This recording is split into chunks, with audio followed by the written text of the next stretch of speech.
morning, all. Suburban Sentinel here, coming to you once again from very deep inside the Arabian Peninsula. Welcome back to our mini-series on prepping and debt. I believe this is part 4, and in the first 3 parts, we briefly examined the reasons that people, especially preppers, should strive to reduce, eliminate, and avoid debt to the greatest extent possible. In this section, I'd like to review some of the things that I find particularly scary about debt, especially going forward into this brave new world. So let's get started. First, let's talk about debtor's prison. Now, essentially, debtor's prison is when you get put in jail for failing to pay a debt or obligation. Now, in theory, in the United States, debtors' prisons were eliminated centuries ago, with certain exceptions. For example, child support.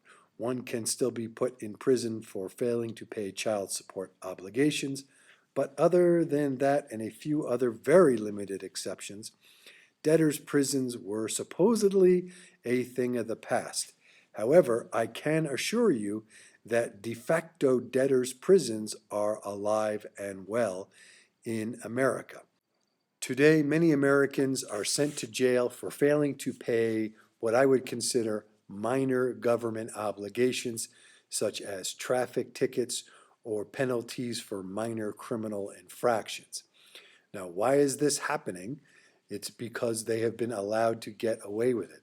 There is a long line of Supreme Court cases that say you cannot be put in jail for being poor, again with certain exceptions. But it is happening all over the country. In addition, some people are being sent to prison in certain states for failing to appear or respond to civil actions arising out of financial instruments or financial obligations. Now, this is not happening in every state, but in some states you can be sent to jail for failing to appear in civil court. And both of these types of cases are more prevalent than one would think. Now, this is a shame as of right now. My fear is that the government will expand the use of de facto debtors' prisons to the detriment of ordinary Americans. In my humble opinion, we are headed for another major global financial meltdown based on debt. This is Nero, our office cat, by the way. He is a very good boy. Anyway, I believe that this looming financial crisis will be much bigger than the last. Now, governments, corporations, and individuals are basically up to their eyeballs in debt to the tune of trillions and trillions of dollars. There is no way that all of this debt can be paid back. It's just simple mathematics. And if you believe that the global economy is weakening, like I do, there will be a day of reckoning for all of this debt. Now, some people believe that when this debt bomb goes off, there will be a debt jubilee and all of these existing obligations for individuals, for example, home mortgage loans, student loans, car loans, credit cards, all that debt will be forgiven and we will all be riding unicorns and farting rainbows. I do not subscribe to that. I believe that is simply delusional. The big banks in America and throughout Western Europe essentially are in control of the political system, and I believe that those big banks will use the government puppets to extract more wealth out of individuals. Now, what wealth will we have left if all the mortgages get called in and foreclosed and all the cars get repoed? They could still take our labor.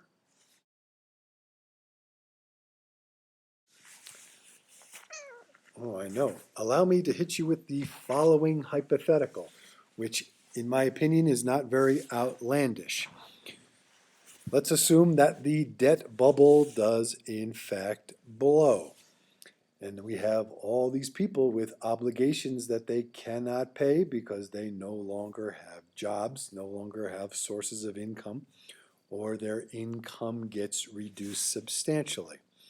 Well, again, the big banks run the Western governments. So the Western governments then guarantee the loans of the big banks. Not exactly far-fetched, as we've guaranteed big banks stay in business before, and now that is prescribed by law.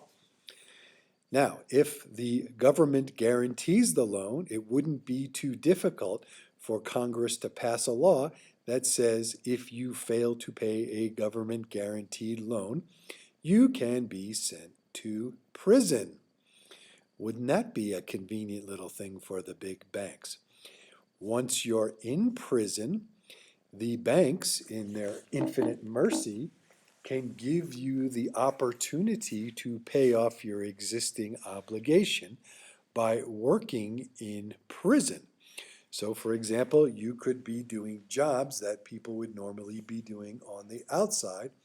The difference is, instead of getting a salary or an hourly wage that comports with existing minimum wage laws, they can pay you 5 or 10 cents an hour. And once you work a prescribed number of hours to pay off your debts, you can be released.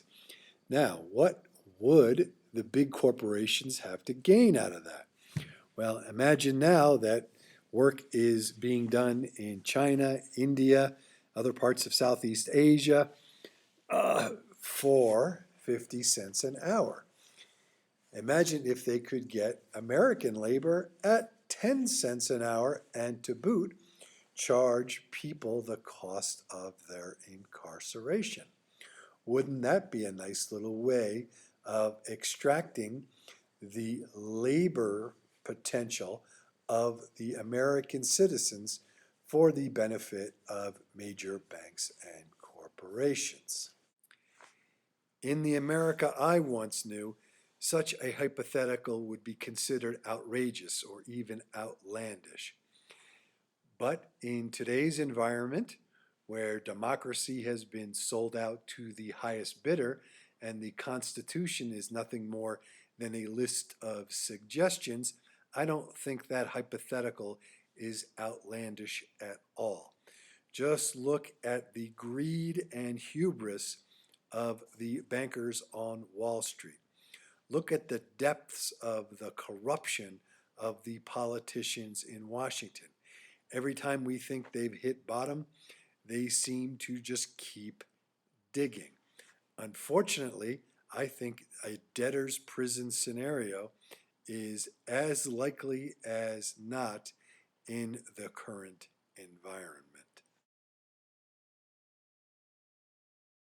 In conclusion, I believe that reducing, eliminating, and avoiding debt should be a prepper's main priority as to financial preparedness. And that's all I have to say for now. Thanks for watching. This is the Suburban Sentinel, along with Nero, the office cat. Please thumbs up, share, and subscribe if you like what you see. Questions, enlightening comments, and differing opinions are always welcome. Prep and be safe, everybody.